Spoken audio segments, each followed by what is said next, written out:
National Legislative Director for CAIR, the Council on American-Islamic Relations. Good morning, and thank you for coming. The Council on American-Islamic Relations is deeply troubled by persistent reports that the FBI employs biased trainers and materials to educate its agents.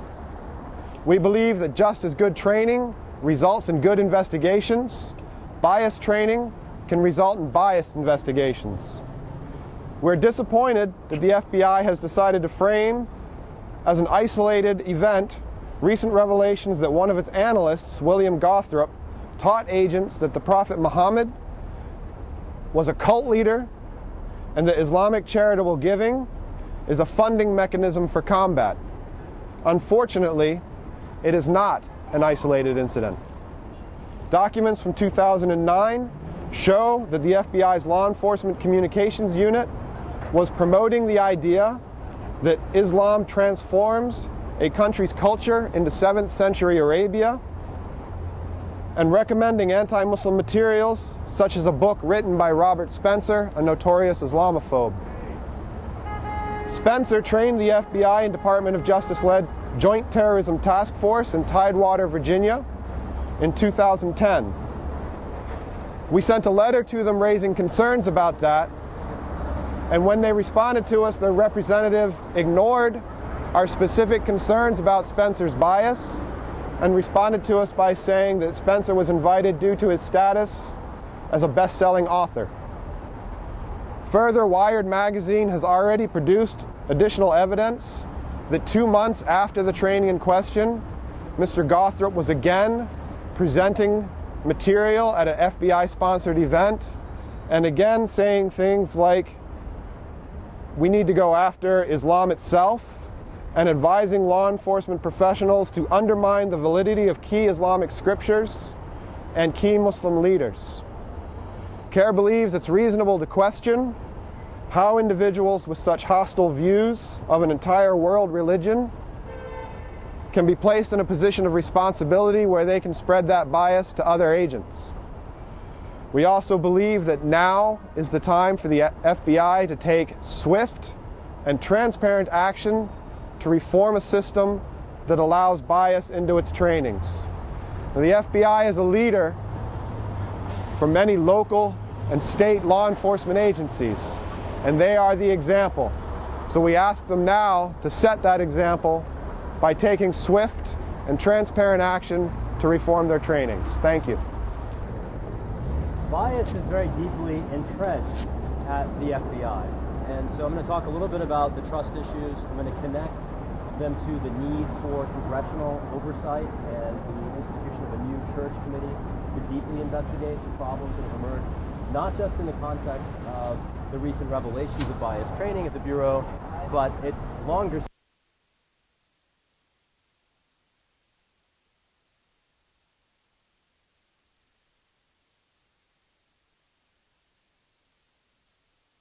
political surveillance. And these aren't my words. Take the U.S. Senate's words for it. In 1976, it found that the Bureau had conducted for decades a secret, quote, sophisticated vigilante operation aimed squarely at suppressing the Amendment rights of speech and association. Be surprised that the Bureau today is besieged with this sort of counterproductive bias. And it is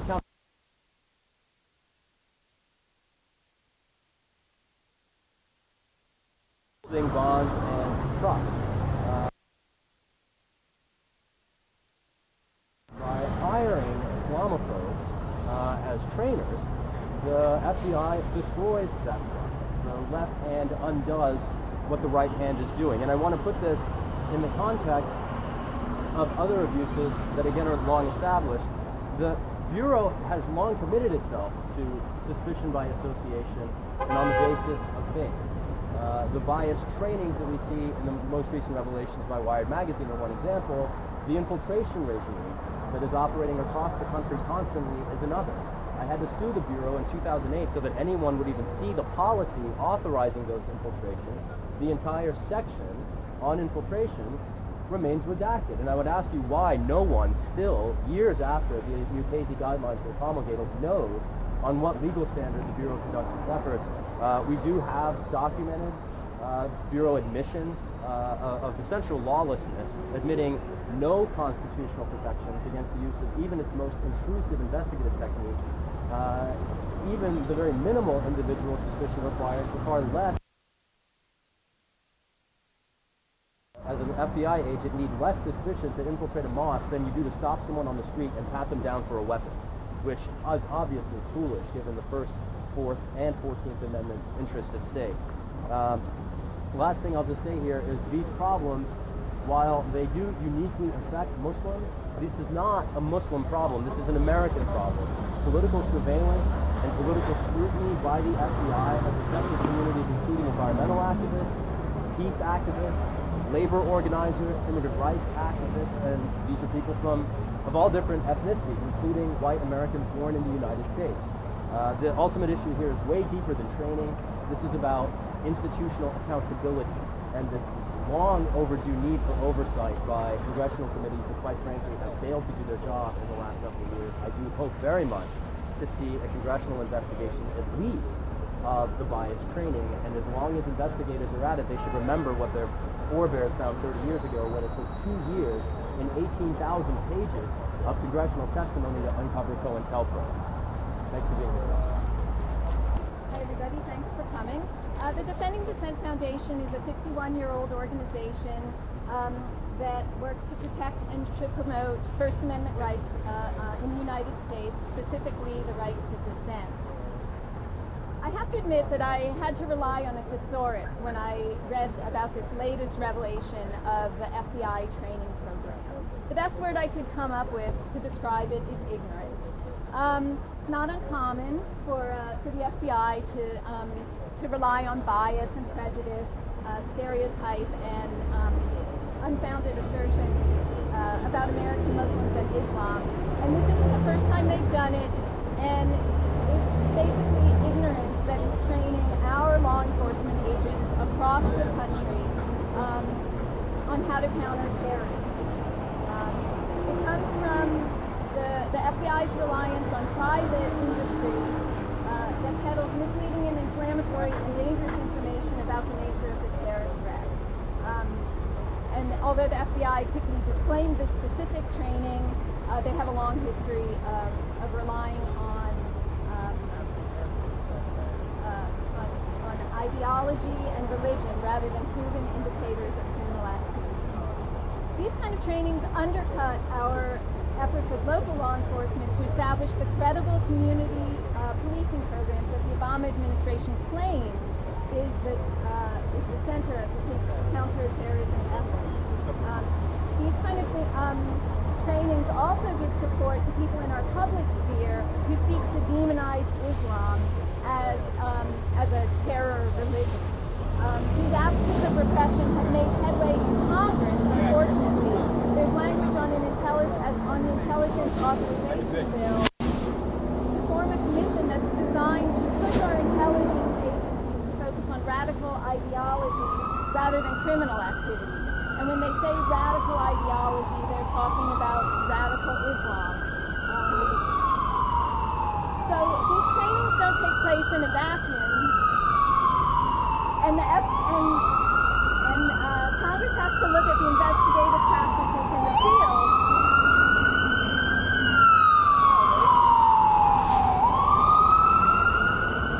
Congress has to take a look at the investigative practices in the field that have been influenced by hate-filled training. Our local, state, and national police engaging in unconstitutional profiling and/or religious and racial discrimination. Our police relying on religious practice and speech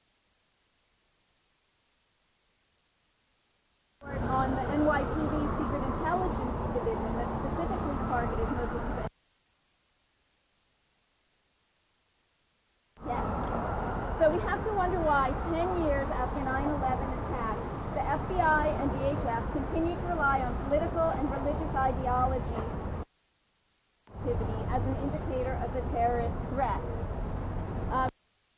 Going back through the years that show DHS reports focusing on ideology. For example, in 2009, a DHS document titled "Right-Wing Extremism, Current Economic was leaked, it generated justifiable outrage on the right because the report singled out extremists, right-wing extremists, who they thought might be inclined to violence, although the report found no evidence that any right-wing groups in the report were planning any acts of violence, but they all came under suspicion for their political ideology. I want to cite that report to show, as Shahid said, it's not just a Muslim problem, it's an American problem. Our intelligence agencies are singling out people based on their ideology, political thought, or religion, rather than any sort of criminal activity. And I appreciate that you're all here. I want to reference a front page article in the Post today and say I'm as indignant as anybody else about a $16 muffin. But I would say that muffin hasn't hurt anybody, it hasn't undercut our counterterrorism effort, and it has not threatened the constitutional rights of Americans. So I'd like to see the press share my outrage at the FBI and DHS's targeting of political and religious activists rather than terrorists. Thanks very much. Thank you. First of all, I would like to thank CAIR for holding this very important press conference, and I thank the media who came here to listen to what we have to say. Islamic Circle of North America is one of the national Muslim organizations. As Americans, we are appalled at the recent findings made public regarding the FBI training workshop.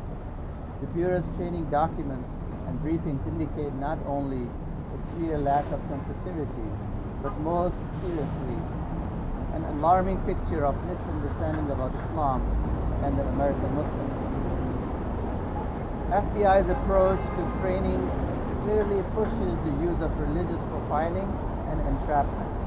We cannot expect agents to deal with the American Muslim community in a rational and balanced way if their training teaches them to view and treat each American Muslim as a potential terrorist. The FBI is lending its support to the Islamophobic industry by inviting known Islamophobes to train law enforcement officials, and is in turn promoting bigotry against the American Muslim community. Our tactics are being used to distort the image of American Muslims, and it must stop now. ICNA calls on the FBI to review its current policies and stop inculcating its agents with bias against American Muslims. The FBI should essentially involve Muslim leadership in its training and make its manuals available to Muslim leadership for review. Muslim leaders are willing, as always, to cooperate with officials to provide accurate information on Islam. Recent investigations indicate a greater trend among law enforcement agencies in which American Muslims are profiled and their constitutional rights compromised. The FBI, CIA, and NYPD's venture into religious profiling and spying has created a mistrust of law enforcement amongst American Muslims. These agencies must now work to rebuild this trust and repair their relationship with the Muslim community.